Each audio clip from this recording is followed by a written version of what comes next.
Namaskar and welcome to Khullamkhulla News, Views and Reviews. So we shall continue with the coverage of the fourth day of um, the 18th Jio MAMI Mumbai Film Festival. I have not, um, I could not watch too many films, and there were two films I went to watch. I walked out of them halfway through. So one was Wild. It's a film by Nicolette Krebitz. It's a Sundance selection. And the other film was The War Show. This film made by two directors, some Andres something and then Obeda Zitoun. Um, there was another film that was shown. I didn't watch it, but I know about the film. I have watched it somewhere else. It's called Clash. It's a Egyptian film by Muhammad Diab. So I'll be talking about these three films basically. First, let me talk about Wild. Now, I'm not going to tell you the story of Wild. It's basically, about a girl who gets into all kind of, fantasies, and she fulfills them, in certain ways. But I'll talk about, why a film like this has been selected in Sundance, which is a very important film festival. The festival season around the globe, it starts with Sundance, and people have a lot of respect for Sundance. But of late, since the last 5-6 years, I've seen that Sundance films, they have begun to follow, a certain trend, certain pattern. Who is responsible for it? I don't know.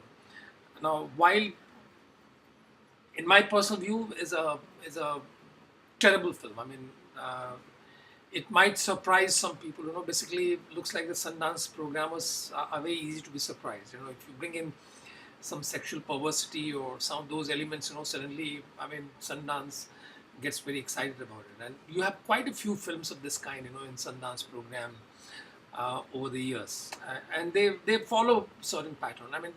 They look the same most of the time.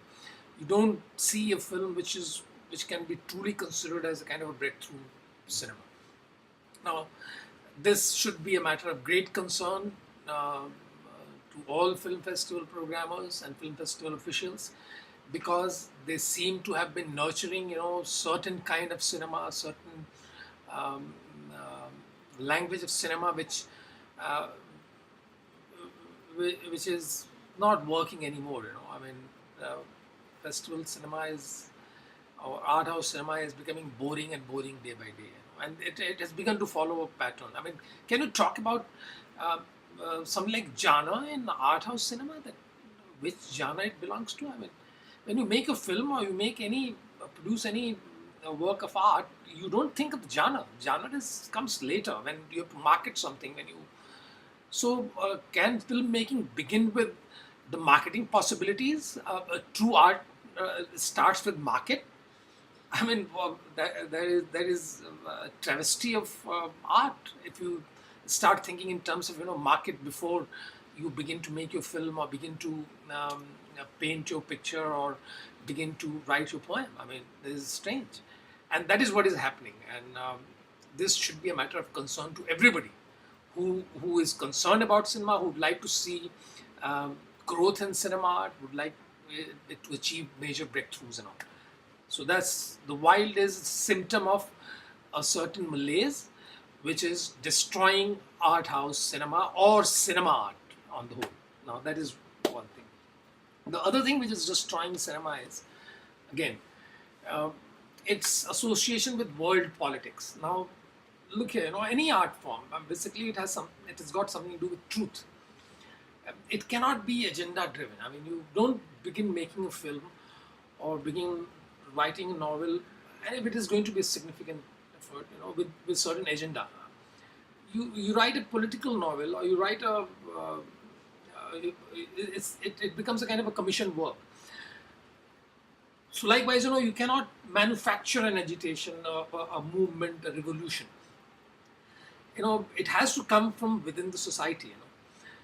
So the other two films which I'm talking about, Clash and The War Show, they are about Arab Spring. And we know, what has happened in the aftermath of Arab Spring. Arab Spring was a joke, which was played on people in the Middle East.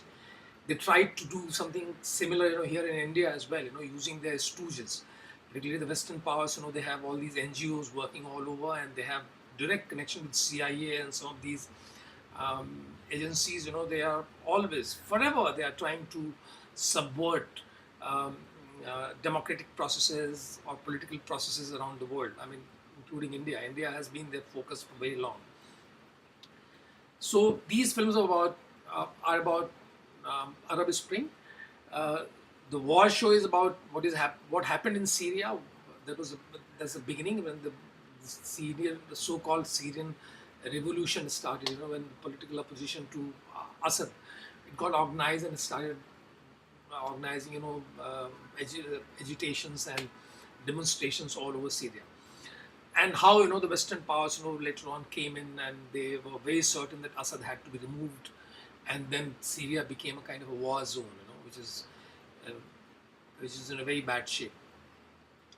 Um, so it's about that. Uh, Clash is about Egypt and what happened in Egypt in the aftermath of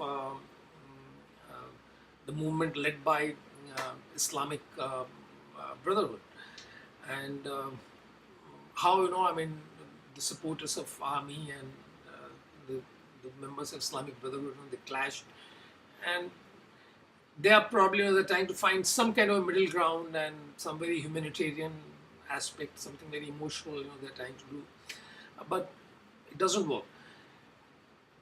What uh, I'm I would like to tell you here is that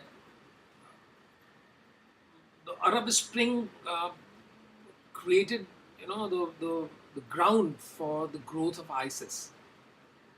Uh, and ISIS also has a deeper root, in Islamic theology. So you can find a film about what is happening in Egypt, you can find a film about what is happening in Syria. Where are the films about ISIS? Why? I'm sure that some filmmakers, at least, they must be making some documentaries about ISIS. But why film festival programmers and film festival officials are ignoring these films? Why do they want to hide it? I mean, the growth of ISIS is a dangerous development, and we should all be concerned. So, left liberal politics, why should it not be addressing a reality? Why should it lie about it? This is very surprising. There was a film in Cannes about Peshmerga fighters. Again, that was part of the world politics. And festival programmers and festival officials, they were in tune with that kind of politics, the Western powers play, which is surprising. Which is shocking in my opinion, because all these film festivals have become instruments of politics in the hands of Western powers. That's a dangerous trend. And then we pick up films from these festivals. We consider them to be uh, our most inspiring places, where everybody goes and expects that. Um, we get the best, and it will be the most honest selection and all that.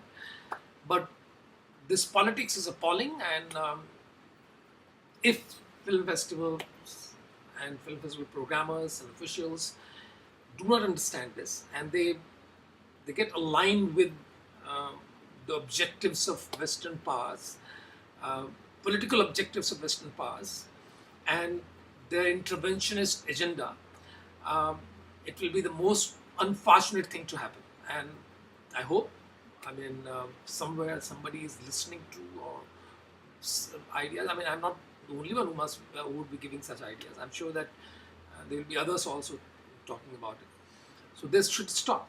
And if you really want to serve the cause of cinema as an art form, pursuit of truth should be the only driving force. If it is not there, then there is a problem, and this has to be sorted out. And these films are not really good films. They are designer films. They are designed to convey a message, like the film The war show is a film designed to abuse Assad. You know, it's entirely the Western perspective, uh, and it projects as if the opposition to opposition to Assad was very strong, and as if the whole of Syria was revolting against him. That was never the case. Um, so I think something needs to be done about this, and I had to say it, so I've said it. So this is all now, and all for now. And